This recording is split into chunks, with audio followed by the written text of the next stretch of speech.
బుధవారం సిద్దిపేటలో Congress corner meeting కు హాజరైన జనం రిజర్వేషన్ల రద్దు కోసమే జనగణన చేస్తలేరు, రాజ్యాంగాన్ని మార్చాలని మోదీ అమిత్ షా ప్లాన్ అని చెప్పేసి సీఎం రేవంత్ రెడ్డి అంటా ఉన్నారు.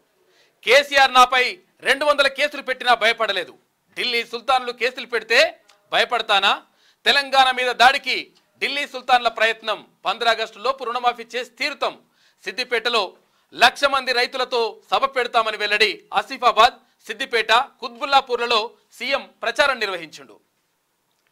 రిజర్వేషన్లు రద్దు చేయాలని కేంద్రంలోని బీజేపీ ప్రభుత్వం ప్రయత్నాలు చేస్తున్నదని సీఎం రేవంత్ రెడ్డి ఆరోపించారు. అందుకే దేశంలో జనగణన చేపట్టడం లేదని అన్నారు.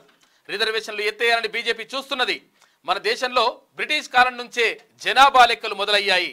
1881 నుంచి ప్రతి 10 ఏళ్లకు ఒకసారి జనాభా లెక్కలు తీసుకున్నారు. కానీ రాజ్యాంగాన్ని మార్చి రిజర్వేషన్లు రద్దు చేయాలని ప్రధానమంత్రి నరేంద్ర మోడీ అటు అమిత్ షా ప్లాన్ చేశారు. అందుకే 2021లో జరగాల్సిన జనగణన ఇప్పటి వరకు చేయలేదు అని చెప్పేసి సీఎం రేవంత్ రెడ్డి ఆరోపిస్తా ఉన్నారు.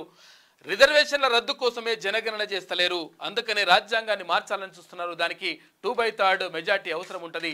అందుకని చెప్పేసి 400 సీట్లను గెలుచుకునేందుకు ప్రయత్నం చేస్తూ ఉంది. గెలుచుకుంటామని చెప్పేసి భారతీయ జనతా పార్టీ ఇటు ఎన్డీఏ చెప్తా ఉంది అని చెప్పేసి అక్కడ రేవంత్ రెడ్డి చేసినటువంటి వ్యాఖ్యల్ని ఇప్పుడు ప్రధానంగా చర్చనీయాంశంగా మారినాయి.